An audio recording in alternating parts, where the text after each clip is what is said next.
এই ভিডিওতে আমরা শিখব বোরের পরমাণু মডেলের সাফল্য ও ত্রুটি, অর্থাৎ merits and demerits of Bohr atomic model. প্রথমে মেরিটগুলো নিয়ে আলোচনা করা যাক। Merits of Bohr atomic model.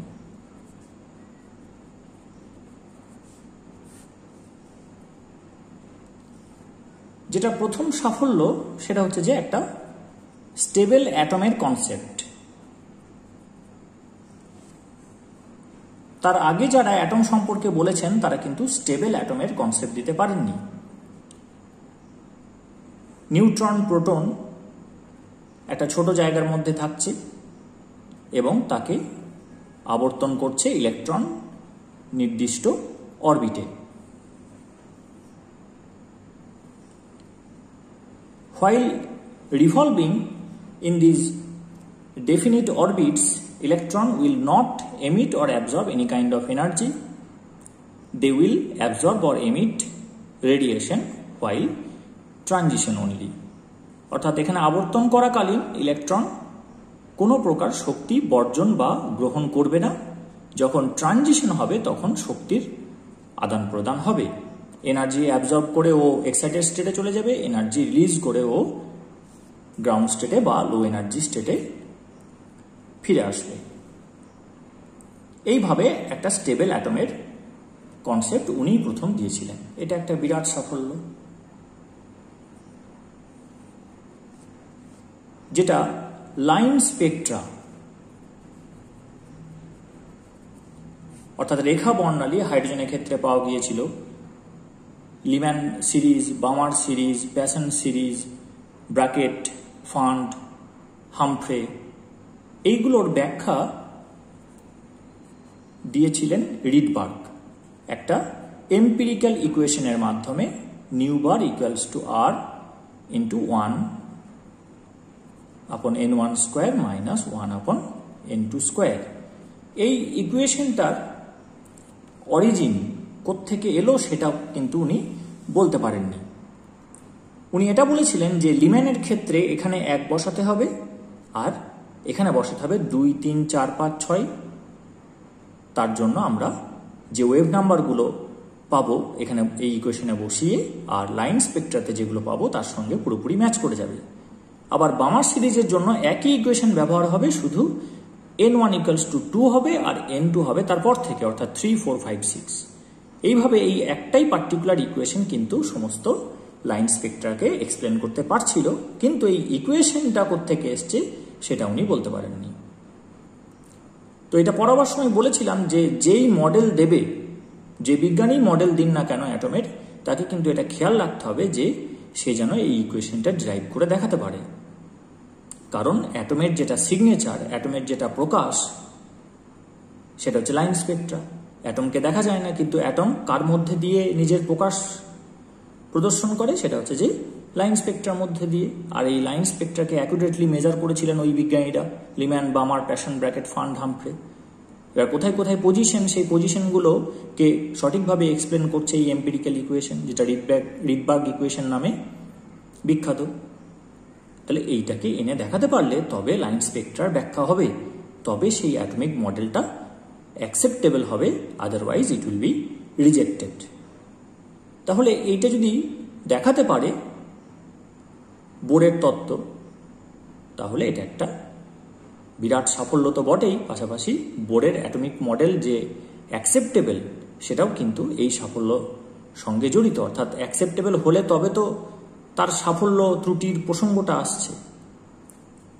তাহলে দেখা যাক এই ইকুয়েশনটাতে বোর অ্যাটমিক মডেল নিয়ে আসতে পারে কিনা। কনসেপ্টে এরকম যে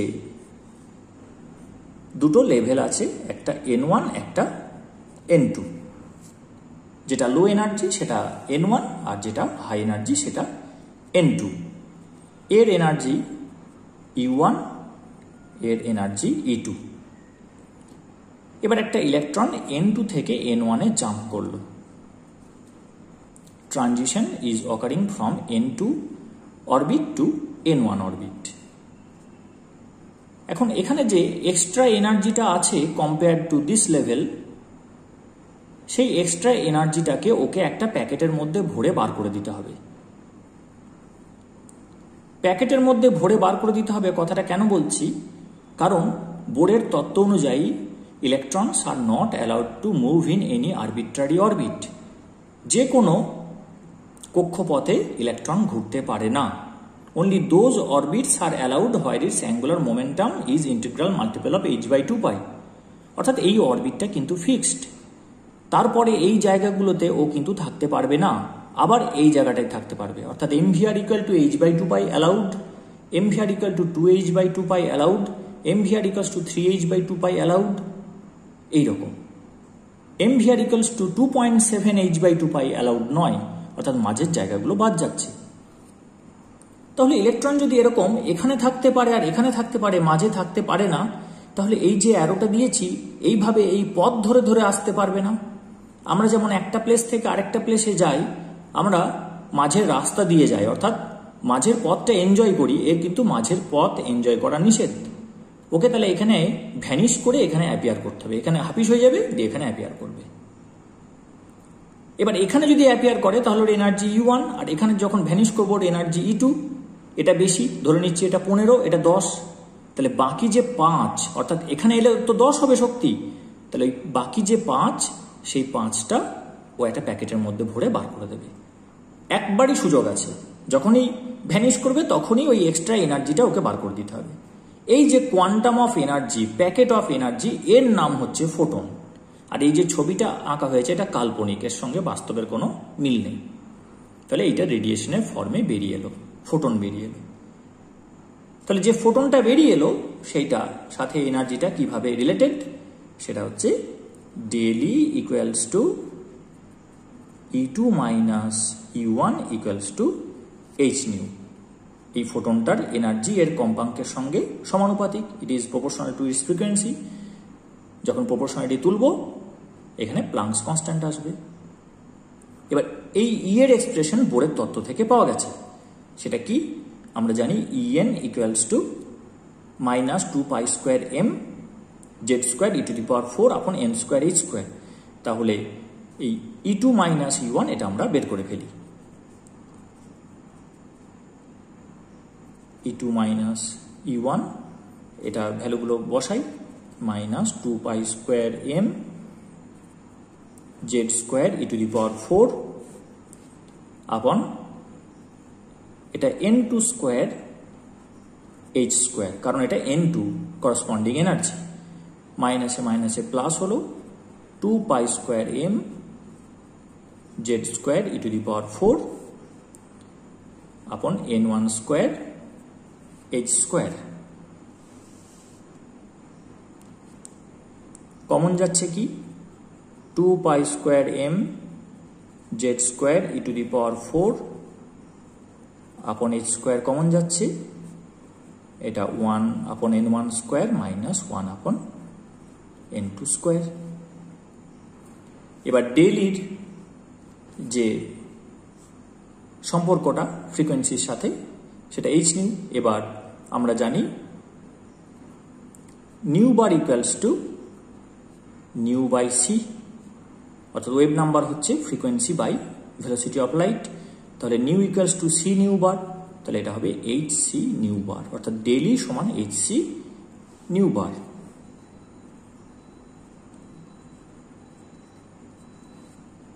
ডেলির জায়গায় এটা বসিয়ে দিলাম, তাহলে এখান থেকে আমরা নিউ বার বের করে নিতে পারবো, সেটা হবে 2π² m z² e⁴ hc দিয়ে ভাগ হবে, তাহলে এটা হবে h³ c into 1 upon n1² minus 1 আপন n2²। তাহলে এটাই তো রিডবার্গ ইকুয়েশন, কারণ রিডবার্গ ইকুয়েশন কি nu bar equals to r into 1 upon n1² minus 1 by n2²। So this is exactly equivalent to Rydberg equation, যেখানে r এর ভ্যালুটা কি 2 pi square m z square e to the power 4 upon h cube c। আর এর ভ্যালুটা পেয়ে গেলাম। Value বলতে আমরা এক্সপ্রেশনটা পেয়ে গেলাম। তাহলে রিডবার কিন্তু আরটা কি হবে সেটা বলতে পারেনি, শুধু ম্যাগনিটিউডটা বলেছিল। বোরের থিওরি অনুযায়ী আমরা আর এর এক্সপ্রেশনটা পেয়ে গেলাম। এখনো কিন্তু কাজ শেষ হয়নি, যেহেতু এক্সপেরিমেন্টালি দেখা গেছে যে ফর হাইড্রোজেন অ্যাটম RH হচ্ছে 10678 সেন্টিমিটার ইনভার্স। আমাকে এইটা এনে দেখাতে হবে যে এক্সপ্রেশনটা আমি পেয়েছি সেটা আদৌ সঠিক কিনা। এটা দেখাতে পারলে তবে অ্যাকসেপ্টেবল হবে। তাহলে আর হচ্ছে 2 পাই square m z square e to the power 4 upon h cube c। এবার আমাদের হাইড্রোজেনের জন্য বের করতে হবে। তাহলে RH equals to 2 pi square m z স্কোয়ারের জায়গায় 1 স্কোয়ার হবে, এটা e to the power 4 upon h cube c। সাবধানে বসাবো। এটা 2 ইন্টু 22 স্কোয়ার, নিচে 7 স্কোয়ার 49, এটা পাই স্কোয়ারের কাজটা হয়ে গেল। ইন্টু m হচ্ছে 9.11 into 10 to the power minus 28, e হচ্ছে 4.8 into 10 to the power minus 10 to the power 4। আর এখানে আছে h কিউব, অর্থাৎ 6.626 into 10 to the power minus 27 cube into 2.998 into 10 to the power 10। পুরোটা সিজিএসে বসাতে হবে। এটা গ্রামে বসালাম। ইলেকট্রনের মাস 9.11 into 10 to the power minus 28। এটা ইলেকট্রনের আধান বসালাম। Charge in ESU 4.8 into 10 to the power minus 10, মাথায় টু দি পাওয়ার 4 আছে। এটা planks constant in CGS erg second, এটা 6.626 into 10 to the power minus 27 cube হলো। আর এটা 2.998 into 10 to the power 10 centimetre per second. আবার সেই আগের মতো আমি এই সংখ্যাগুলোকে আলাদা করব, পাওয়ারগুলোকে আলাদা করব। তাহলে 2 into 22 square into 9.11 into 4.8 to the power 4। এখানে আসবে 49 ইন্টু 6.626, এটা কিউব ইন্টু 2.998। এবার এখানে হচ্ছে 10 to the power minus 28, আর এখানে 10 to the power minus 40। এইটা হবে minus 81, 3 ইন্টু 27, ওপরে গেলে প্লাস 81, আর এটা প্লাস 10 নিচে, তাহলে ওপরে গেলে মাইনাস 10।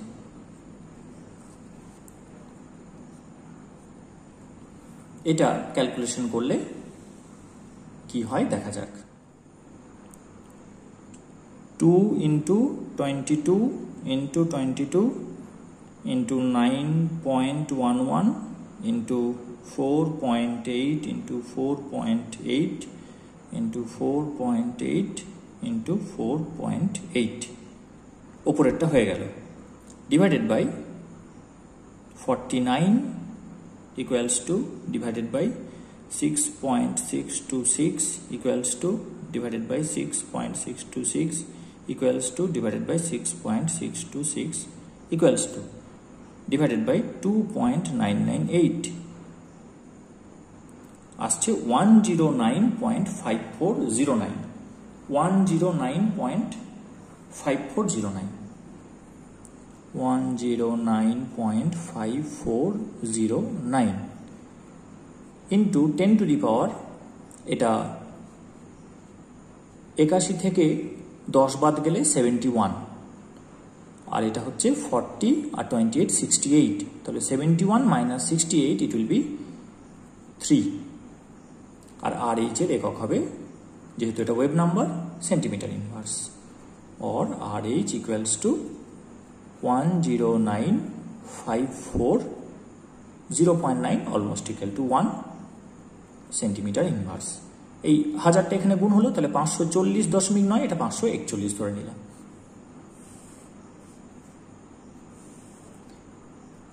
এক্সপেরিমেন্টাল যে ভ্যালুটা পাওয়া গেছে সেটা হচ্ছে 109678। তার কিন্তু যথেষ্ট কাছে এটা। এক্সপেরিমেন্টের সঙ্গে থিওরি সামান্য এরর থাকবেই, কারণ এক্সপেরিমেন্টাল এরর হতে পারে, আবার থিওরিতেও ভুল ত্রুটি থাকতে পারে, কিন্তু এইটা মধ্যে মিসম্যাচ যথেষ্ট কম। এটা 109678, এটা 109541। তাহলে এই যে দুটো জিনিস একসঙ্গে ঘটলো, যে রিডবার্গ ইকুয়েশনটাকে এনে দেখিয়ে দিতে পারলো, যেটা আমাদের একটা ডিমান্ড ছিল, যে যেই অ্যাটমিক মডেল দেবে তাকে কিন্তু রিডবার্গ ইকুয়েশন এনে দেখাতে হবে, otherwise it will not be granted, that model will be discarded. শুধু তাই না, হাইড্রোজেনের ক্ষেত্রে রিডবার্গ কনস্ট্যান্টের ভ্যালুটাও একদম প্রায় কাছাকাছি এনে দেখিয়ে দিতে পারলো বোর। তাহলে এখান থেকে কনক্লুশন যে বোরস অ্যাটমিক মডেল ইজ অ্যাকসেপ্টেড। এটা একটা বিরাট সাফল্য। এবার যদি কেউ অন্যান্য স্পিসিসের ক্ষেত্রে আরটা বের করতে চায়, তাহলে সে কিভাবে বের করবে? এই টেকনিক শেখানো আছে। এক্সপ্রেশনটা আগে লিখে ফেলতে হবে, 2π² m z² e⁴ আপন h³ c সমান, এটা লিখব 2π² m 1² e⁴ আপন h³ c ইন্টু z²। এবার এটা কি? এটা হাইড্রোজেনের জন্য, or r equals to RH into z²।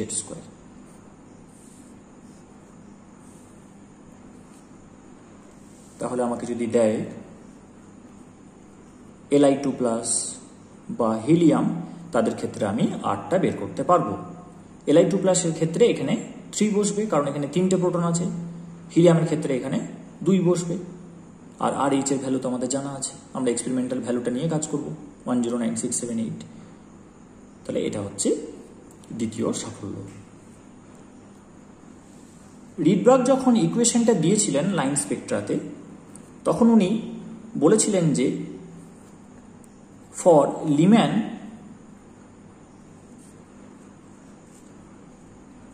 n1 equals to 1 আর n2 ইকুয়ালস টু 2, 3, 4, 5 এইরকম বসালে সব লাইনের ওয়েভ নাম্বারগুলো চলে আসছে। কিন্তু এটা কেন বসাচ্ছি সেই আইডিয়া কিন্তু লিম্যান দিতে পারেননি বা রিডবার্গও দিতে পারেননি। কিন্তু বোরের তত্ত্বটা যখন কাজে লাগাচ্ছি, তখন দেখা যাচ্ছে যে এটা নিউক্লিয়াস, এটা 1 নম্বর কক্ষ, এটা 2 নম্বর, 3 নম্বর, 4 নম্বর, 5 নম্বর, 2 থেকে 1-এ আসছে। 1, 2, 3, 4, 5, 3 থেকে 1-এ আসছে, 4 থেকে 1-এ আসছে, 5 থেকে 1-এ আসছে। অর্থাৎ এই 2 থেকে 1-এ এলে লিম্যানের প্রথম লাইন, 3 থেকে 1-এ এলে লিম্যানের দ্বিতীয় লাইন। একইভাবে 4 নম্বর অরবিট থেকে ফার্স্ট অরবিটে এলে সেটা লিম্যানের তারপরের লাইনটা পাবো। 5th অরবিট থেকে ফার্স্ট অরবিটে এলে 4th লাইনটা পাবো। এইটা হচ্ছে কারণ n1 এর মান 1 বসানো আর n2 এর মান এই 2, 3, 4, 5 বসানো। অর্থাৎ এক্সপ্লানেশনটা কিন্তু বোর থিওরি থেকে পাওয়া গেল যে এইভাবে লাইনগুলো জেনারেট হচ্ছে। একইভাবে যদি আমরা বামার নিই, তাহলে এখানে আমরা বসিয়েছিলাম n1 equals to 2 R n2 এর ভ্যালুগুলো বসিয়েছিলাম 3, 4, 5, 6। এটা আলফা, এটা বিটা, এটা গামা, এটা ডেল্টা। এটা লাল পেয়েছিলাম, red, bluish green, blue, violet, 4টে লাইন পেয়েছিলাম। সেটার কিরকম ব্যাখ্যা হচ্ছে? এটা nucleus, first orbit, second orbit, third orbit, fourth orbit, fifth orbit, sixth orbit. এখানে 1-এ আসবে না, বামারের ক্ষেত্রে সবাই আসবে 2-এ, তাহলে 3 থেকে 2 এলো, 1 2 3 4 5 6, 3 থেকে 2 এলো। এখানে আমরা পেলাম কোন লাইনটা? এইচ আলফা পেলাম। তারপর 4 থেকে 2 এলো, এখানে আমরা পেলাম এইচ বিটা। তারপর 5 থেকে 2 এলো, 1-এ কিন্তু কেউ আসছে না, 3-এ কিন্তু কেউ আসছে না। টার্গেটটা সবসময় ফিক্সড। টার্গেট যখন 1 তখন সেটা লিম্যান সিরিজ, টার্গেট যখন 2 তখন সেটা বামার সিরিজ, টার্গেট যখন 3 হবে এর পরেরটা সেটা হচ্ছে প্যাশন সিরিজ, টার্গেট যখন 4 হবে তখন প্যাশনের পরে ব্র্যাকেট, ফান্ড, হামফ্রি, এইভাবে।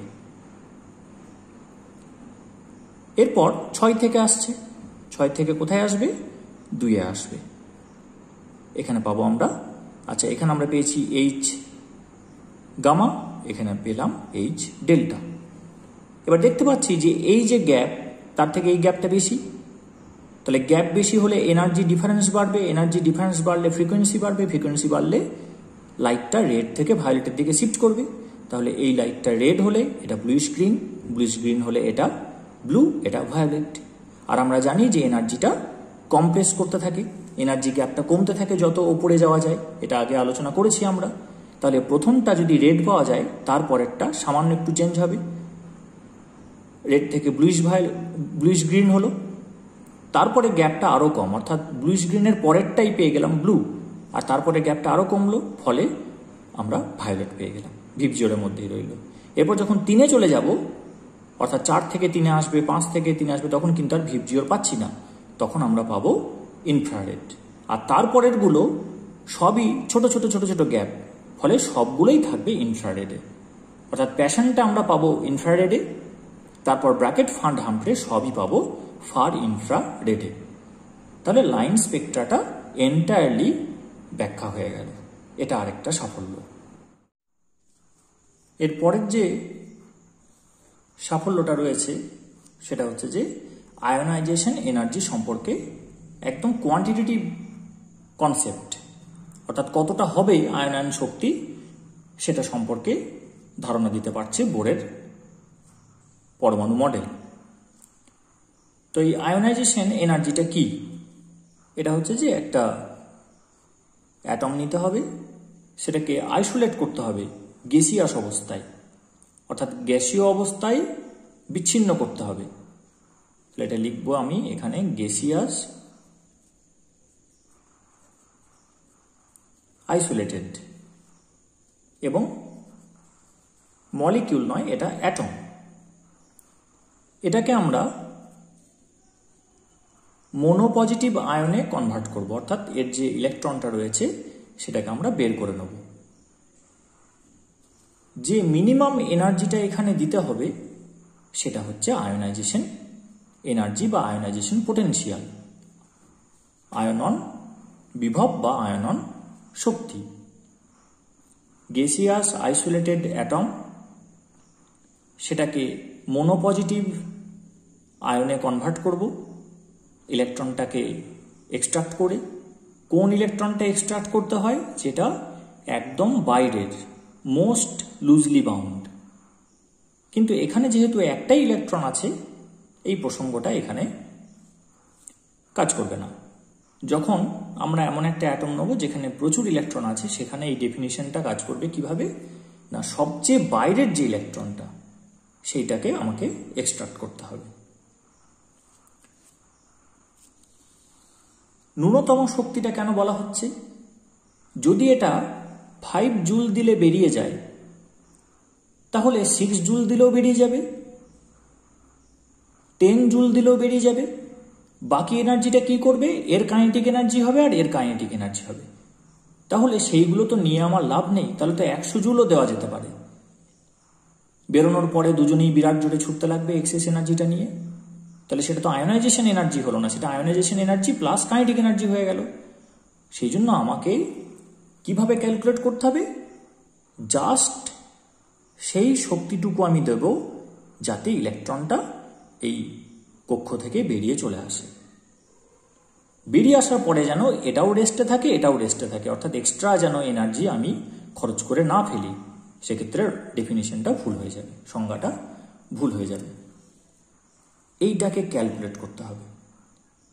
তাহলে কনসেপ্টটা কীরকম না, এটা হচ্ছে হাইড্রোজেনের নিউক্লিয়াস, এখানে একটা প্রোটন রয়েছে, আর এটা হচ্ছে প্রথম বোর কক্ষ যেখানে ইলেকট্রনটা আবর্তন করছে, রিভলভ করছে। এবার তারপরে আরও কক্ষ রয়েছে যেগুলোতে ইলেকট্রন নেই, কিন্তু এই ইলেকট্রনটা চাইলে এক্সাইটেড হয়ে যেতে পারে। এখানে গেল, এখান থেকে ফিরে আসবে, লিম্যান স্পেকট্রা দেবে। এখান থেকে এখানে চলে গেল, এখান থেকে যদি এখানে ফিরে আসে তাহলে বামার স্পেকট্রা দেবে। এখান থেকে যদি এখানে ফিরে চলে আসে লিম্যান স্পেকট্রা দেবে। আবার এটা এক্সাইটেড হয়ে এখানে চলে আসতে পারে। এখান থেকে যদি ও এখানে ফিরে আসে তাহলে প্যাসেন্ট স্পেকট্রা দেবে। যদি এখানে ফিরে আসে এখান থেকে তাহলে বামার স্পেকট্রা দেবে। বিষয়টা এরকম। অর্থাৎ এইগুলো পারমিসিবল লেভেলস, এই অরবিটগুলো অ্যালাউড, এখানেও চাইলে যেতে পারে, কিন্তু আপাতত এগুলো ফাঁকা, এখানে ইলেকট্রন নেই। আর ইলেকট্রন না থাকলে অরবিটেরও কোনো অস্তিত্ব নেই, কারণ আলাদা করে তো অরবিট বলে কোনো মেটেরিয়াল নেই। ইলেকট্রন গেলে ওই অ্যাসাইন্ড পাথটাতেও ঘুরবে, যেরকম পৃথিবী ঘোরে। এখানে কোনো তো রেল লাইন পাতা নেই যার উপরে পৃথিবীটা যাচ্ছে, তো অরবিটটা ফিক্সড, সেটা কাল্পনিক।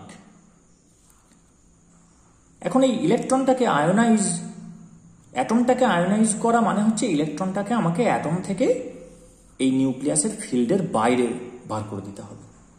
কোনো একটা ডেফিনিট অরবিটে নিয়ে গিয়ে যে রাখবো তেমনটা নয়। I have to extract this electron from n equal to 1 out of the field of this nucleus, that is to n equals to infinity. এই কাজটা আমাকে করতে হবে। অনেকগুলো পদ্ধতি রয়েছে, আমি রিডবার্গ ইকুয়েশন ইউজ করেও করতে পারি। আমি যদি এখানে n1 ইকুয়ালস টু 1 বসাই আর n2 ইকুয়ালস টু যদি ইনফিনিটি বসাই, তাহলে রিডবার্গ ইকুয়েশন কি? Nu bar equals two RH into 1/n1 square minus 1/n2 square. তাহলে এখানে এবার ভ্যালুগুলো বসিয়ে দিতে হবে। RH কত? 109,678 সেন্টিমিটার ইনভার্স। এটা 1/1 স্কোয়ার মাইনাস 1/ইনফিনিটি স্কোয়ার, এটা 0 হবে। তাহলে নিউ বার এলো কি? 109,678 সেন্টিমিটার ইনভার্স। আমার শক্তিটা প্রয়োজন, অর্থাৎ I, একে যদি শক্তিতে রূপান্তরিত করতে হয় তাহলে HC দিয়ে মাল্টিপ্লাই করতে হবে। আমরা দেখেছি del E equals to HC nu bar, তাহলে IE equals to del E equals to HC nu bar. এবার এই ক্যালকুলেশনটা করতে পারলেই হয়ে যাবে। H কত? 6.626 into 10 to the power minus 27 erg second. C হচ্ছে 2.998 into 10 to the power 10 centimetre per second.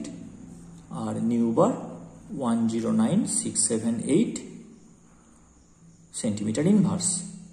এই সেকেন্ড আর এই second inverse they will cancel each other. Centimetre inverse centimetre they will cancel each other, অর্থাৎ পড়ে থাকবে erg. আর এখানটাতে 10 to the power minus 27 আর 10 টু দি পাওয়ার 10, এটা হবে 10 টু দি পাওয়ার মাইনাস 17। এত আর্ক। এবার সামনেরটা গুণ করে নিই। 6.626 ইন্টু 2.998 ইন্টু 109,678, তাহলে আসছে 2178725 2178725, অর্থাৎ এটা সমান 2.178 ইন্টু এখানে 1 2 3 4 5 6, এখানে গেলে আসছে 10 to the power minus 11 erg. এবার এই আর্গের সাথে ইলেকট্রন ভোল্টের যে সম্পর্কটা সেটা আমরা পেয়েছিলাম আগে। we know 1 electron volt equals to 1.602 into 10 to the power minus 19 volt coulomb অর্থাৎ জুল, তাহলে minus 12 আর্ক। তাহলে এটাকে আমাদেরকে কি করতে হবে, ইলেকট্রন ভোল্টে কনভার্ট করতে হবে। therefore IE equals to 2.178 into 10 to the power minus 11 arc। এখানে ইলেকট্রন ভোল্ট দিয়ে গুণ করব আর এখানে ইলেকট্রন ভোল্ট দিয়ে ভাগ করব, টেকনিকটা শিখিয়েছি। নিচের ইলেকট্রন ভোল্টটাতে মান বসিয়ে দেবো 1.602 into 10 to the power minus 12 erg. Erg কেটে গেল, ইলেকট্রন ভোল্ট পড়ে রইল। এইটা ওপরে গেলে হবে 10, তাহলে এটা হবে 21.78, 21.78 by 1.602 এত electron volt. or ionization energy of H atom is, ভাগটা করে নি, 21.78 divided by 1.602, 13.59 এত ইলেকট্রন ভোল্ট। এটা আমরা বের করে ফেললাম। এই যে ক্যালকুলেশন করে বের করলাম, এটা আমরা যুক্তি দিয়েও কিন্তু বের করে নিতে পারি। কি রকম? আয়োনাইজেশন মানে হচ্ছে এ যে 1 নম্বর অরবিটে যে ঘুরে বেড়াচ্ছে সেখান থেকে ওকে অসীম দূরত্বে নিয়ে চলে যাওয়া, যেখানে এই ফিল্ডটা আর কাজ করছে না। এবার ইলেকট্রনের এনার্জি কত, সেই ফর্মুলা আমরা জানি, E1H সেটা হবে মাইনাস 13.6 ইলেকট্রন ভোল্ট। এটা আমরা জানি। হাইড্রোজেন অ্যাটম তার ফার্স্ট বোর অরবিটে তার এনার্জি হচ্ছে মাইনাস 13.6 ইলেকট্রন ভোল্ট। আর যখন ইনফাইনাইট ডিস্টেন্সে চলে যাবে সেখানে ও আর কোনো ফিল্ড এক্সপিরিয়েন্স করবে না, তাহলে সেখানে তার এনার্জি হবে ই ইনফিনিটি এইচ যদি করি, সেখানে তার এনার্জি হবে 0 ইলেকট্রন ভোল্ট। তাহলে আমার উদ্দেশ্য হচ্ছে এখান থেকে এখানে নিয়ে যাওয়া, অর্থাৎ মাইনাস 13.6 ইলেকট্রন ভোল্টকে 0 করা। কিভাবে মাইনাস 13.6 ইলেকট্রন ভোল্টকে 0 ইলেকট্রন ভোল্ট করা যায়? প্লাস 13.6 ইলেকট্রন ভোল্ট দিয়ে ট্রিট করলে এটা 0 হয়ে যাবে। অর্থাৎ যদি আমি হাইড্রোজেন অ্যাটমকে 13.6 ইলেকট্রন ভোল্ট এনার্জি সাপ্লাই করি, তখন এই মাইনাস আর প্লাস ক্যান্সেল হয়ে 0 হয়ে যাবে, অটোমেটিক ইলেকট্রনটা একদম অ্যাটম ছেড়ে বাইরে বেরিয়ে চলে যাবে, নিউক্লিয়াসের ফিল্ডের বাইরে বেরিয়ে যাবে। তাহলে এইভাবে যুক্তি দিয়ে কিন্তু আমরা বের করে নিতে পারি, এতটা ক্যালকুলেশন সেক্ষেত্রে করার প্রয়োজন হবে না। এছাড়াও সাফল্য রয়েছে, সেটা হচ্ছে যে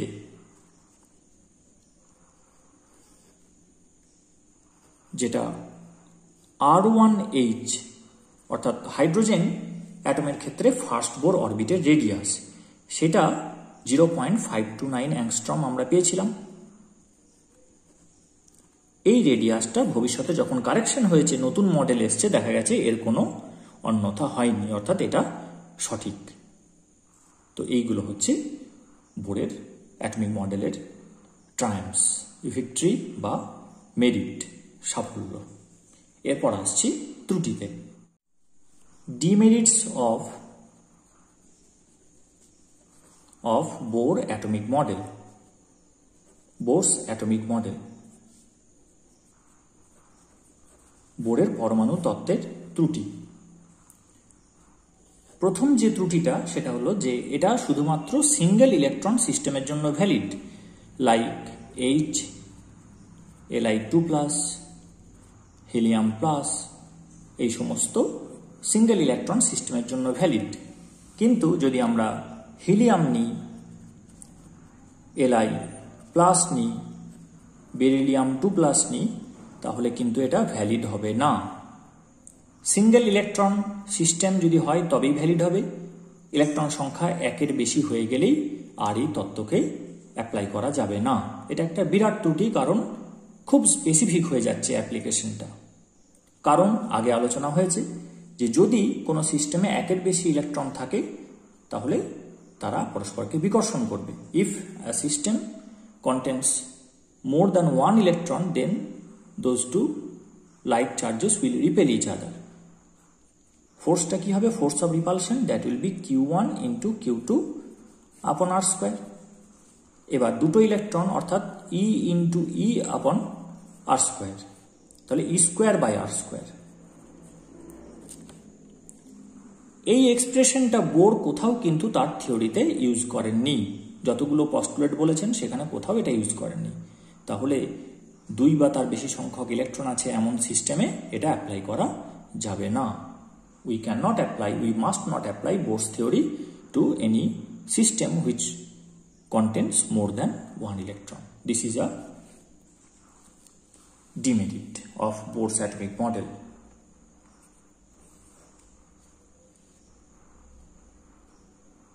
যত দিন গেল তত আরো দামি দামি যন্ত্র বেরোলো। যে স্পেকট্রাগুলো পাওয়া গিয়েছিল সেগুলোকে আরো অ্যাকুরেটলি যখন দেখা হলো, আরো সফিস্টিকেটেড স্পেকট্রোফটোমিটার দিয়ে দেখা গেল যে লাইনগুলো আমরা পেয়েছিলাম H alpha, H beta, H gamma, H delta, যে লাইনগুলো পেয়েছিলাম সেগুলোর মধ্যে আবার ফাইন স্ট্রাকচার রয়েছে। এই ফাইন স্ট্রাকচারের বিষয়টা কি? আমরা যখন ট্রেনে করে যাই তখন আমরা দেখি যে দূরে এরকম একটা গ্রাম রয়েছে। এইটা দেখে কেউ যদি বলে দেয় যে এখানে একটাই গাছ আছে এই গ্রামটাতে, যেটা বিরাট বড় গাছ, এত বড়, তাহলে ভুল হচ্ছে। তো সেই যে এইটাকে আমরা একটা বড় গাছ ভাবছি, যে ওখানে বললাম যে ওখানে একটা গ্রাম আছে, সেইটা হচ্ছে এই লাইনটা। যখন কাছে গিয়ে দেখবো, অর্থাৎ আরো ভালো যন্ত্র দিয়ে জুম করব জিনিসটাকে, তখন দেখা যাবে না, যে কাছে গেলে দেখা যাবে এইটা একটা গাছ, আবার এইটা একটা গাছ, এইটা একটা গাছ, এইটা একটা গাছ, অর্থাৎ এগুলো ওভারল্যাপ করে যাচ্ছে রেজলিউশন পাওয়ারটা কম হওয়ার জন্য। তাহলে এক একটা লাইনের মধ্যে কিন্তু আবার ফাইন স্ট্রাকচার রয়েছে। এই ফাইন স্ট্রাকচারের এক্সপ্লানেশন বোর দিতে পারেননি। বোরের থিওরি থেকে এর কোনো এক্সপ্লানেশন পাওয়া যায় না। তারপর আরো মজার বিষয় যেটা হলো, ম্যাগনেটিক ফিল্ডের প্রেজেন্সে এগুলো আবার ভেঙে যাচ্ছে, অর্থাৎ এই লাইনগুলো ফার্দার স্প্লিট হয়ে যাচ্ছে ম্যাগনেটিক ফিল্ডের প্রেজেন্সে, যাকে বলা হচ্ছে জি-ম্যান এফেক্ট। জি-ম্যান এটা এক্সপিরিয়েন্স করেছিলেন। এটা হচ্ছে in presence of magnetic field. আর এটা কোনো কিছুর এফেক্টে না, এটা এমনিই ছিল। স্পেকট্রোফটোমিটার পাওয়ারফুল ছিল না বলে এটাকে আইডেন্টিফাই করা যায়নি। এটা হচ্ছে ফাইন স্ট্রাকচার, অর্থাৎ সূক্ষ্ম বর্ণালী। তারপর জি-ম্যান এফেক্ট পাওয়া গেল। এরপর দেখা গেল আরো একটা এফেক্ট, সেটা হচ্ছে এই এক একটা লাইন আবার দুটো ভাগে ভেঙে যাচ্ছে in presence of electric field. এটাকে বলা হচ্ছে স্টার্ক এফেক্ট। এই ঘটনাগুলোর কিন্তু কোনো এক্সপ্লানেশন পাওয়া যাচ্ছে না বোরের অ্যাটমিক মডেল থেকে। এগুলো হচ্ছে ত্রুটি। আরো একটা বিষয় আমরা বলছিলাম যে যখন স্পেকট্রাটা প্লট করা হচ্ছে তখন এদিকে ওয়েভ নাম্বার থাকছে আর এদিকে ইন্টেন্সিটি। ইন্টেন্সিটিটা কেন বেশি কম হচ্ছে, একজনের কম একজনের বেশি, সেটা উনি কিন্তু এক্সপ্লেন করতে পারেননি। অর্থাৎ রেখাগুলির যে ঔজ্জ্বল্য, আপেক্ষিক ঔজ্জ্বল্য, সেটা উনি ব্যাখ্যা করতে পারেননি। তারপরে ত্রুটি হচ্ছে বোরের অ্যাটমিক মডেলটা হচ্ছে 2 ডাইমেনশনাল, অর্থাৎ সার্কুলার ধরেছেন উনি। কিন্তু আসলে অ্যাটম কি? অ্যাটম তো আসলে 3 ডাইমেনশনাল। তাহলে যেটা রিয়েল সিচুয়েশন তার থেকে অনেকটাই কিন্তু ডেভিয়েট করে যাচ্ছে থিওরি। সেই জন্য থিওরিটাকে কিন্তু অ্যাকসেপ্ট করা উচিত নয়। এরপরের হচ্ছে যে উনি একটা জিনিস ধরেছিলেন, mvr equals to nh/2π. Electrons are not allowed to move in any arbitrary orbits. Only those orbits are allowed where the angular momentum of the electron will be the integral multiple of h/2π। এই যে এটা উনি ধরে নিয়েছিলেন, এটার কোনো ব্যাখ্যা উনি দেননি। উনি বলেছিলেন যে এটা ধরলে তবেই রিডবার্গ ইকুয়েশন আসছে, না ধরলে আসছে না। তাহলে এর যে কোনো ভিত উনি দেখাতে পারেননি, কোনো সোর্স দেখাতে পারেননি অথেন্টিক, সেই কারণে এটা একটা তো মেজর ত্রুটি হবেই মডেলের।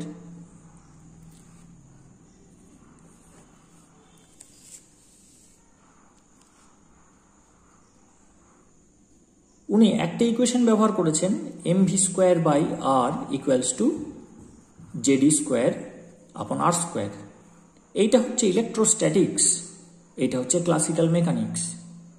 আবার উনি বলেছেন mvr = nh/2π, এটা কোয়ান্টাম মেকানিক্স। তাহলে উনি ওনার থিওরিতে একটা খিচুড়ি করে ফেললেন। ইলেকট্রোস্ট্যাটিক্স নিয়ে এলেন, ক্লাসিক্যাল মেকানিক্স অর্থাৎ সনাতন বলবিদ্যা নিয়ে এলেন, আবার কোয়ান্টাম মেকানিক্সকেও জুড়ে দিলেন। এই রকমভাবে কিন্তু থিওরিকে ডেভেলপ করা উচিত নয়। যে কোনো একটাতে স্থির থাকতে হবে, হয় ক্লাসিক্যালি করতে হবে অথবা কোয়ান্টাম মেকানিক্যালি করতে হবে। এই যে হচপচটা হলো, তার জন্য এটা একটা ত্রুটি হিসেবে ট্রিট হবে। এরপরে যে মডেল আসছে সেখানে এই ত্রুটিটা পুরোপুরি দূর হয়ে যাচ্ছে। আমরা সমারফেল্ড মডেলটাকে স্কিপ করব, কারণ সেটা শুধুমাত্র ফাইন স্ট্রাকচারকে ব্যাখ্যা দিতে পেরেছিল, কিন্তু তারপরে এইগুলোর কিছুর ব্যাখ্যা হয়নি। আমরা এরপর আধুনিক যে মডেল, কোয়ান্টাম মেকানিক্যাল মডেল, সেখানে পরের ভিডিওতে আমরা চলে যাব।